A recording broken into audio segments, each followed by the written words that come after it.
Hello everyone, this is Shannon from That's So Po, and today I'm doing a review of Ducks, 2 Years in the Oil Sands by Kate Beaton.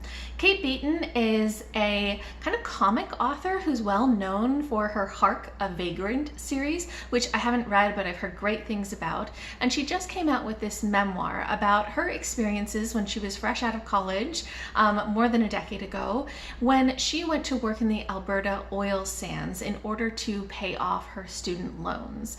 This is an incredible memoir. It has got some really moving things in it, and I was just so blown away by how good it was that I wanted to share it with you guys and hopefully convince you to pick it up too. There are quite a few heavy content notes for this, so definitely check out the content warnings in the description box below, but really a special notice that there's quite a lot in this book about sexual harassment and rape. So if those are things that you're sensitive to, this may not be the right book for you, but I thought that it was just done so well and so worth picking up. So let me tell you all about why I loved this book. So first, I really loved the art style and the design of the graphic novel itself. Kate Beaton's art style is on the sort of simpler side in terms of the way that she uses lines and shading, but it is so expressive. When you see these characters, when you see their facial expressions, when you see how they react to the way that people are treating them, you feel all of those emotions so deeply. And the way that she lays out her story, the way that she uses these panels to show conversations and interactions, and how she lets you sit in each of these moments, and the way that she trusts the reader to process that information. There's very little in terms of overall narration. Most of it is just being in the moment with her. And I loved that. I loved that, walking through her memories and seeing what she went through and understanding those experiences. I also think that she walked a really wonderful line between how much she showed. Some of the experiences that she went through really were pretty traumatic, and she does kind of show the way that that affected her, but you don't see any graphic rape scenes or anything like that, even though you do experience some of the sexual harassment that she was subjected to, just the words and those sorts of things. And I just think that as a whole, the way that this is presented, the way that it's illustrated, the way that it's told is so strong, and I got so much out of it. I also loved the way that this really showed what her experience in the oil sands was like. These oil sands are something so different from kind of normal everyday life. They're very isolated. They're these distant places where very few people live in extreme cold and harsh conditions. There's so much loneliness and separation, and she shows the way that that feels, both visually as well as through her kind of storytelling. She shows also how it changes the people who are there, the way that they are affected by this, and she shows also the way that these oil sands are affecting the world around them, the effect on the lives of people, the effect on the environment and the animals that are harmed, and the indigenous populations that are living nearby and how their water sources are polluted. All of these things, it just shows what's going on with these oil sands so well, and I think it really immerses you in that experience.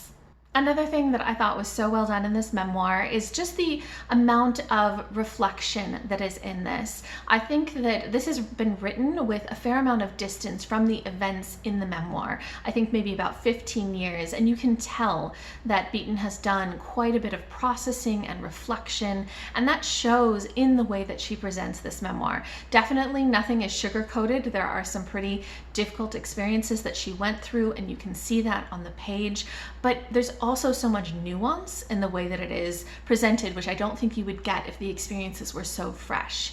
And so you see her nuance in the way that she portrays the situations and the characters, her understanding of the harshness of that reality. She doesn't villainize anyone, and she also doesn't excuse them for their behaviors. She just has that way of looking at it with really clear sight to see the entirety of what was going on and understand both the, earnest and good intentions of people, as well as often their failings and the failings of the system.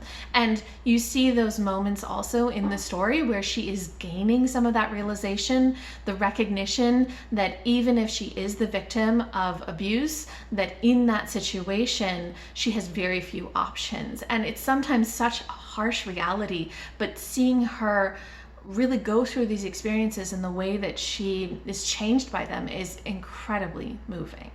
And lastly, I really appreciated how much this memoir, although it's focusing on her personal experiences, talks about the systems at play and the way that that shaped the experiences for her and everybody else involved. It doesn't just look at the people, but also at what is going on that set up such a system where this kind of world exists. It looks at what exactly is going on with these oil extraction systems where they're harming the environment so deeply, and the animals and the health of the people who are working there and the health of the people who live nearby. It's looking at these systems of sort of inequality that have led to people being desperate for jobs that can pay enough money, for people who would leave their homes. Kate Beaton is from Cape Breton, and there's so few jobs there, and so many people from there, as well as from Newfoundland and other locations where there just aren't enough jobs, who are forced into these situations, or people who don't have the economic resources to pursue other types of careers. They don't have the education or the kind of career prep where they could pursue anything else. The sort of historic systems such as mining and fishing, which have been completely shut down, and so the people who were in those industries have now come to these oil sands because that's what they can do.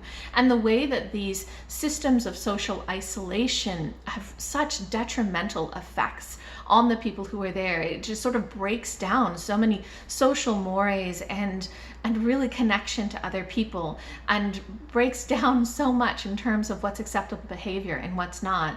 And just the system within, especially the camps, which are so isolated from, you know, just the system of misogyny and victimization, where Beaton herself, as well as many of the other people there, are so really subjected to abuse, and the way that that changes them, the way that that changes the way they see the world, and the way that it has such long-term effects. So I love that she did so much looking at the systems at play that doesn't, you know, look at just the individuals, but it looks at the impact on individuals. I think that's incredibly smart and really well done and impactful. Overall, I think that Ducks by Kate Beaton is just such a moving memoir filled with quiet reflection and nuance that looks at these really difficult situation and these systems involved in the oil sands, and I think it's just so worth picking up. It has some heavy content, so if that's something that you can handle, I think really you should give this a try. If you guys have read this book, or if you're interested in it, or if you have read Hark, Vagrant or anything like that, I would love to hear from you. Just leave me a comment down below.